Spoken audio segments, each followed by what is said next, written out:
안녕하십니까. 인사조직 정량론 정책 수립 과정에 대하여 발표를 맡게 된 김창수라고 합니다. 발표를 시작하겠습니다. 목차입니다. 서론에 들어가 인적 자원과 인적 자원 개발에 대한 개념, 그리고 인적 자원 개발 분야의 세계 경쟁력 순위와 약화 요인과 그에 따른 대책에 대해서 살펴보겠습니다. 국가 인, 그리고 국가 인적 자원 개발의 개념과 시대적 새로운 의의에 대해서 살펴보겠습니다.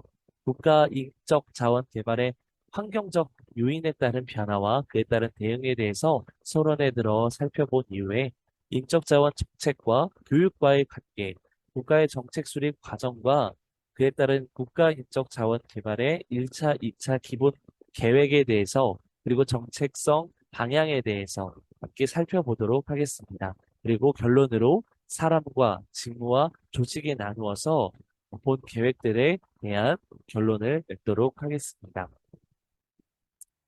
서론입니다. 인적자원과 인적자원 개발의 개념입니다. 인적자원은 일반적으로 조직이나 국가의 생산성 및 경제력을 제고하는 데 필요한 자원으로서 물적 자원, 재무 자원, 정보 자원, 그리고 인적 자원 등이 거론됩니다. 이 중에 인적 자원은 다른 물적 자원, 재무 자원, 그리고 정보 자원 등을 효율적으로 활용하는 데 결정적인 역할을 할 수 있다는 점에서 정책적 중요성을 가지고 있습니다. 조직의 관점에서 보았을 때 인적 자원은 조직에 고용되어 있는 사람을 말하고 국가적 관점에서 봤을 땐 인적 자원은 한 국가의 경제, 사회 발전을 위하여 활용 가능한 인력이라고 볼 수 있습니다.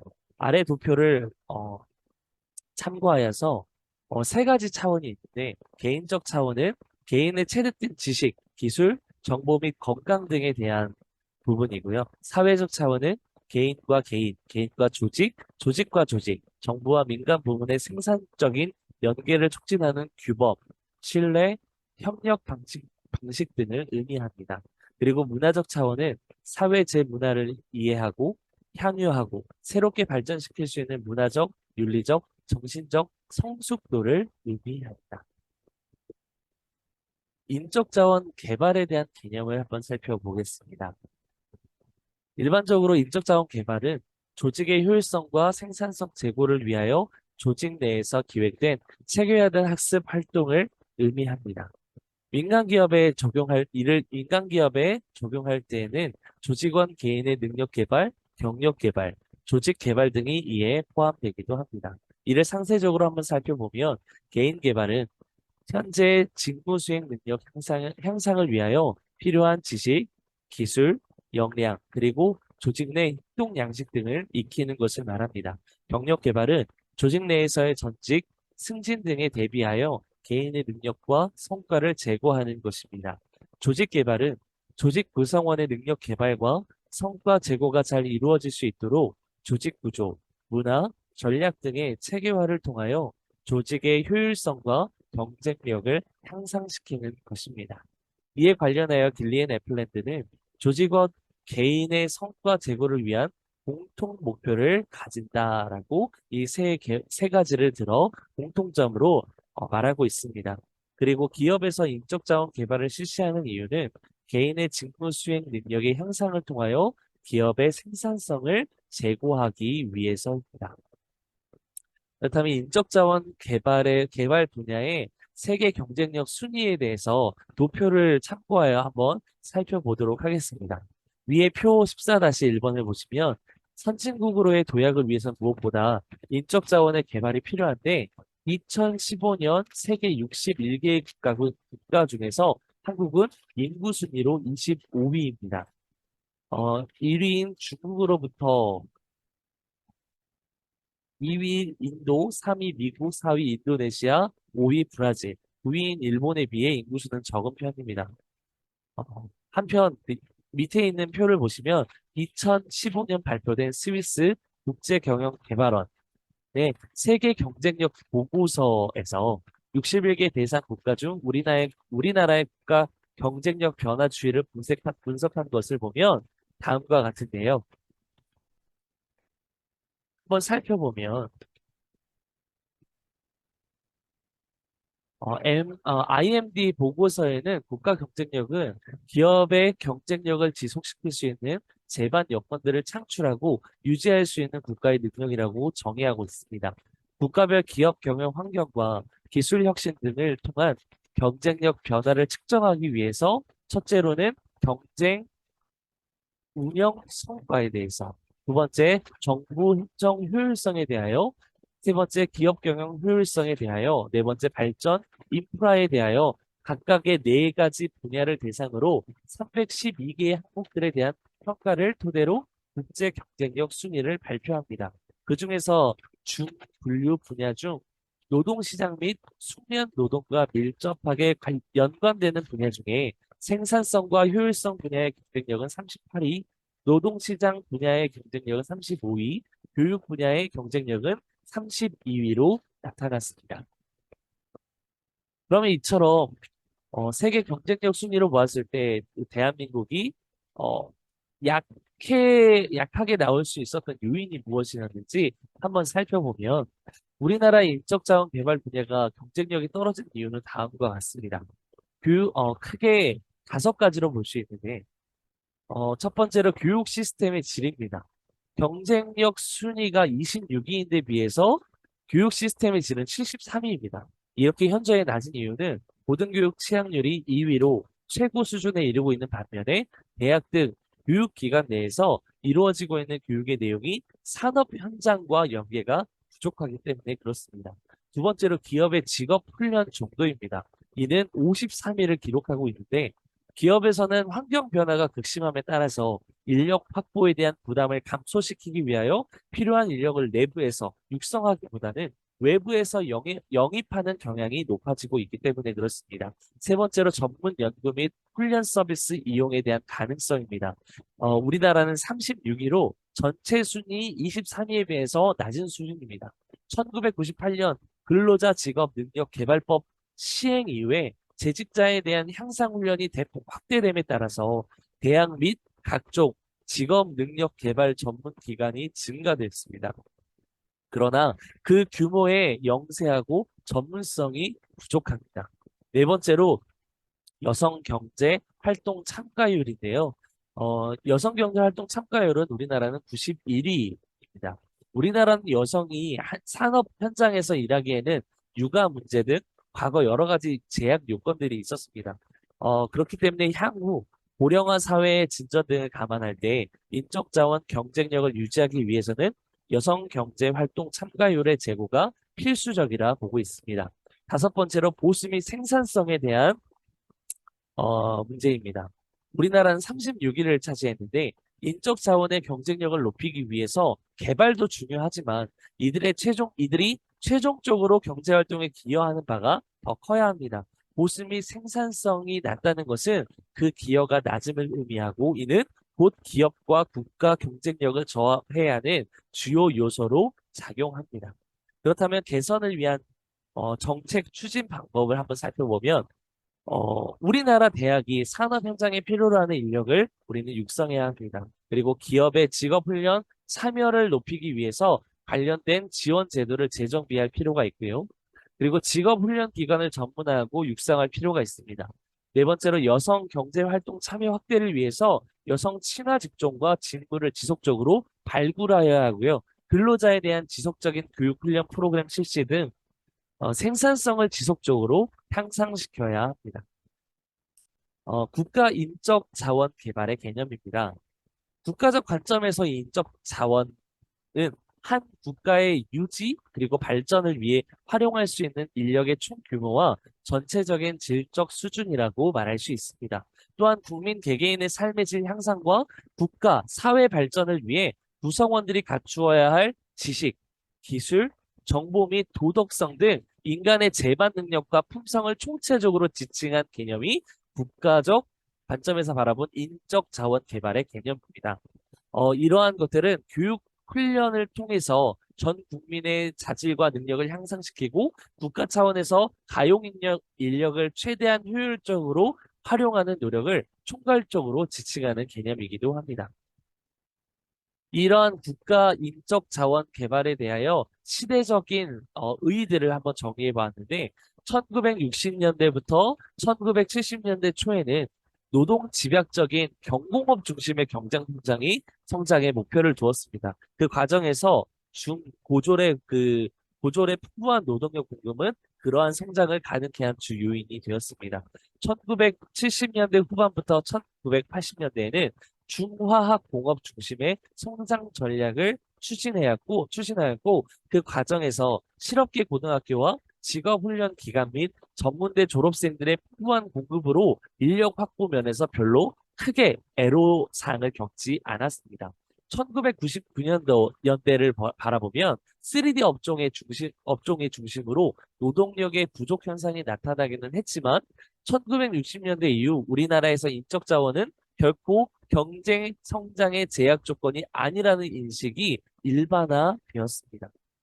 그러나 현재 경제 성장의 견인차였고 선진국 못지않게 비교 우위가 있다고 믿었던 우리나라의 HRD 활동, 즉 인적 자원 개발에 대한 활동, 특히 교육은 국제 경쟁력이 날로 저하되어지고 있는 현상들을 보이고 있습니다. 여기서 국가 차원에서 인적 자원 개발 체제가 중요시되는 이유는 국가 발전의 핵심 전략으로 평가받고 있기 때문입니다.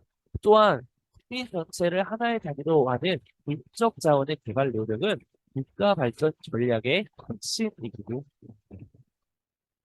국가 인적 자원 개발, 즉 NHRD의 궁극적인 목적은 인적 자원 개발은 경제, 사회 발전을 위한 수단일 뿐 아니라 그러한 발전의 궁극적인 목적이다라고 목적으로 보아야 할 것입니다. HRD를 이루는 네 가지 단계가 있는데 행정적 차원에서 인적 자원 개발 관리는 네 가지로 구분할 수 있습니다. 첫째는 필요한 인적 자원을 양성하고 배출하는 형성의 단계, 포메이션의 단계가 있습니다.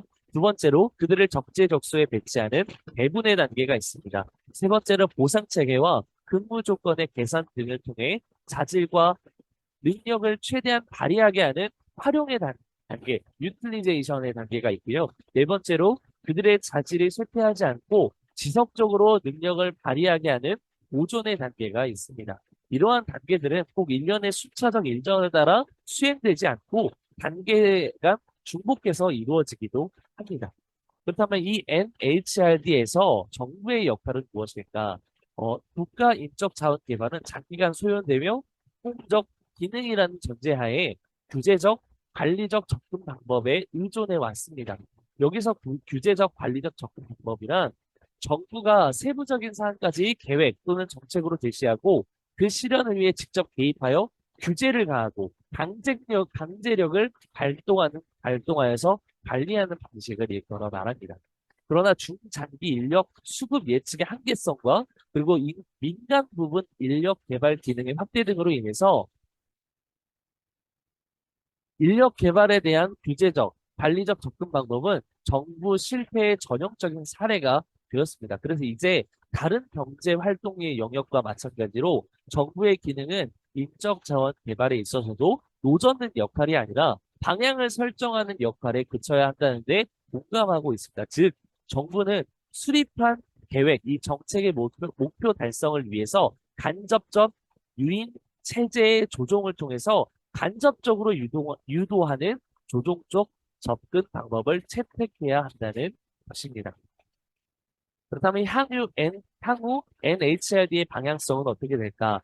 21세기를 지향하는 HRD 체제를 수입하고 운영함에 있어서 몇 가지 원칙적인 방향을 추구해야 한다고 어, 추구해야 합니다. 첫 번째로 체제 운영의 효율성과 생산성을 높여야 하고요.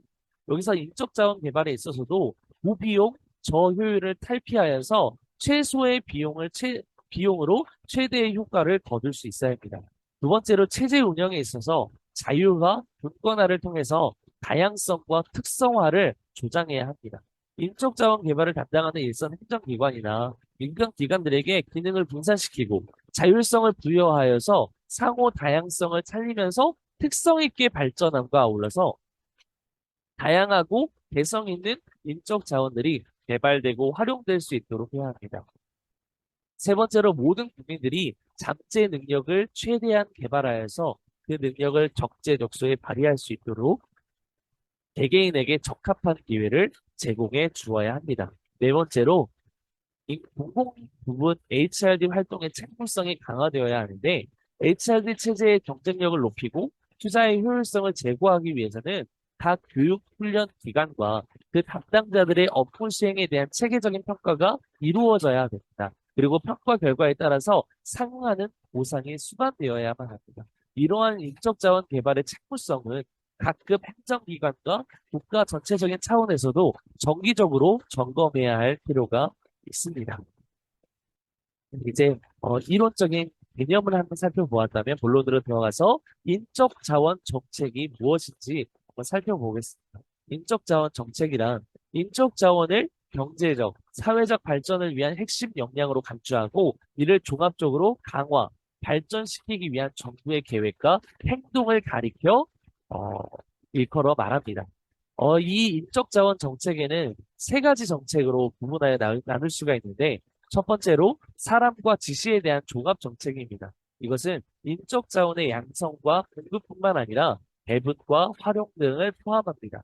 또한 교육과 훈련, 연구의 개발, 고용, 산업 등 관련 부분들을 포괄적으로 담고 있고 이것은 결국은 인적 자원 수요 관리의 정책으로 나타날 수 있습니다. 그리고 두 번째로 미시적 차원의 혁신 정책인데요. 이것은 개인과 조직 차원의 지식 창출 및 확산을 촉발하고 지원하는 정책입니다. 세 번째로 사회적 자산의 형성을 위한 정책인데 사회적 신뢰의 구축과 시민 의식의 제고 등 시스템 자산을 축적하는 정책입니다. 그렇다면 이 인적 자원 개발은 교육과 굉장히 밀접한 관계가 있는데 한번 살펴보면 교육과 국가 인적 자원 개발의 관점은 교육은 개개인의 성장과 발달 측면에서 개인의 잠재 능력을 극대화하고 성취에 초점을 맞췄습니다. 반면 NHRD는 교육적 성취를 기반으로 해서 국가 차원에서 인적 자원의 수급과 성장 및 효율성 극대화에 초점을 맞추고 있습니다.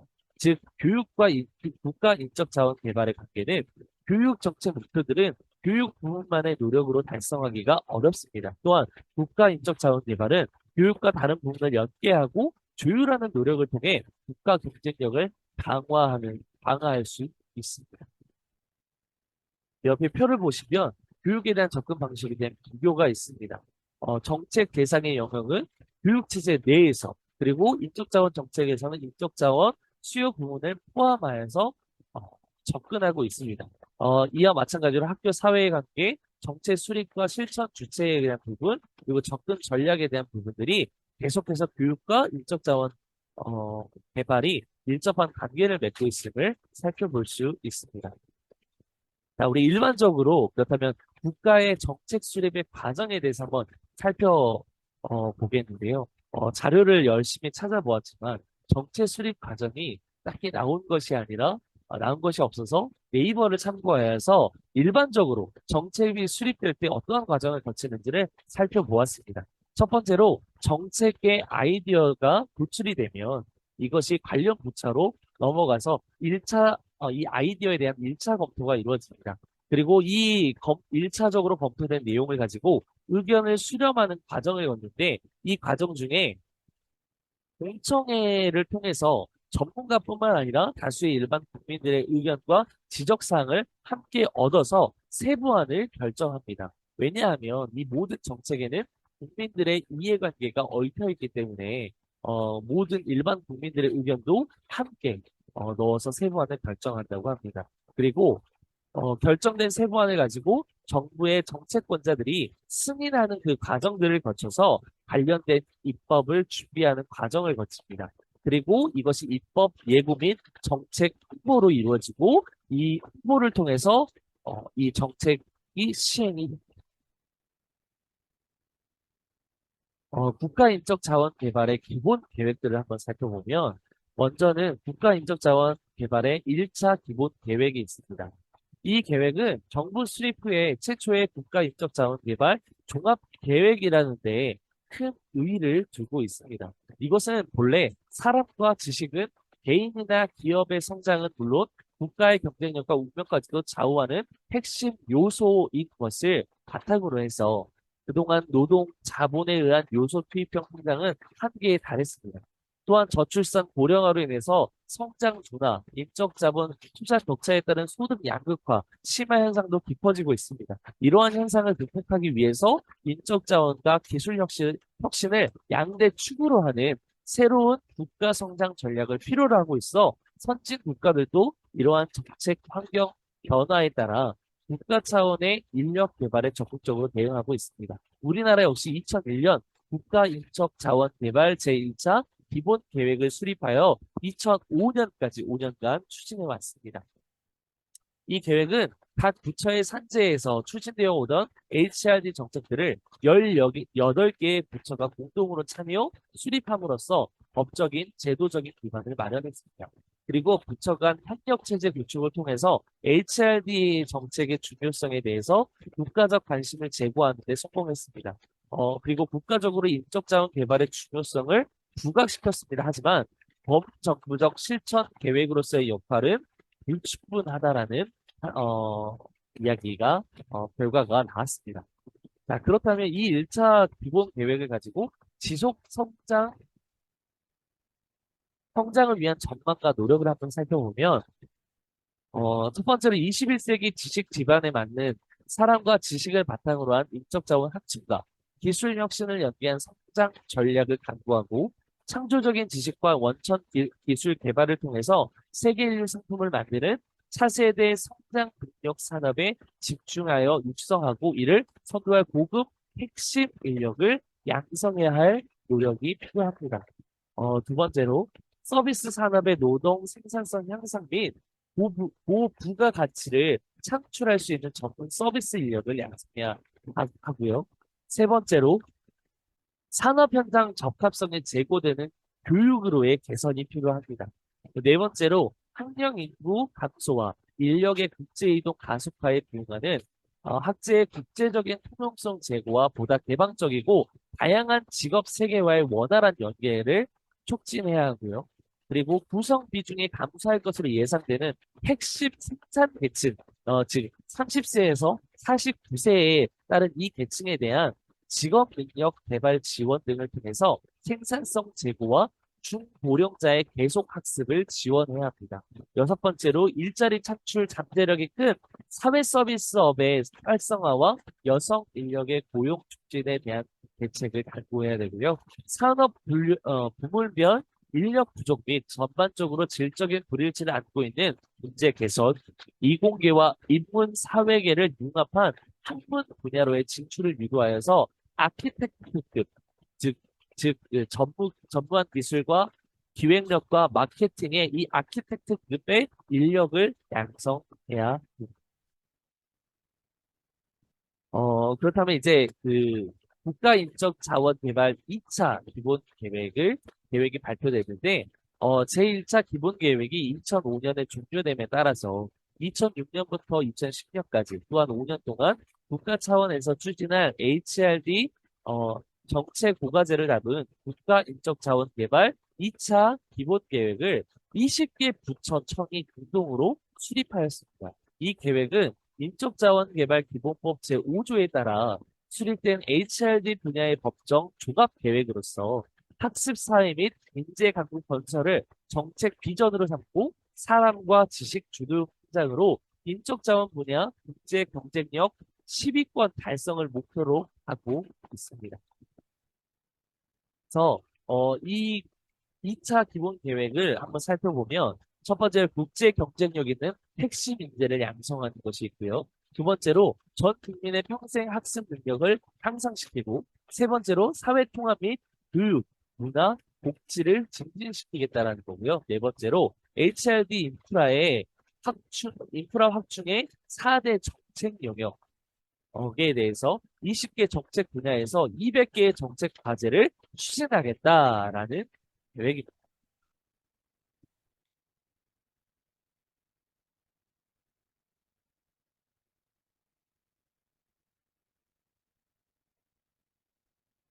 앞서 내용들을 한번 살펴보시면 좋을 것 같고요. 이제 넘어가서 국가 경쟁력 정책 개발의 정책 방향성에 대해서 한번 살펴보겠습니다. 첫 번째로 국가 경쟁력 정책의 변화에 대해서 살펴보면 사람과 지식의 핵심적 역할을 하는 지식 기반 사회를 맞아서 모든 나라가 새로운 패러다임의 국가 발전 전략을 수립하고 실천하는 데 모든 역량을 결집하고 있습니다. 지금까지의 경쟁력 정책은 개발도상국형 경쟁력 정책으로 경제 성장률, 실업률, 물가 상승률 등 거시 경제 지표의 성장과 안정에 중점을 둔 거시 경제 정책 중심으로 운영되어져 왔습니다. 여기서 거, 거시 경제 정책 이란 말은 경제 정책은 어, 재정 지출의 확대 그리고 저금리 등 재정 또는 금융 정책을 가리켜 말하는데 이 거시 경제 정책은 양적 성장과 생산력을 늘리는 데는 유효했으나 근본적인 국가 경쟁력의 제고를 위해서는 새로운 선진국형 경쟁력 정책이 필요한 시점입니다. 지식이 바탕이 되지 않은 과거의 성장 패턴을 학습할 경우에 선진국을 따라잡을 수 없을 뿐더러 그 격차는 더욱 커질 우려가 있습니다. 즉, 단순한 자본과 노동의 축적과 투입보다는 사람과 지식, 즉 양질의 인적 자원의 보유 여부가 지속적인 성장을 좌우한다. 그래서 살펴보면 예전에 그림 도표를 통해 살펴보면 예전에 물적 요소에서는 외국인 투자 유치 그리고 기술 제휴 등을 효과적으로 추진할 경우에 극복이 가능했습니다. 그러나 현재는 인적 요소와 지식 요소를 기반으로 하여서 국가 차원의 체계적 전략적 대응이 부족할 경우에 선진국을 따라잡기 어려운 시대가 되었습니다.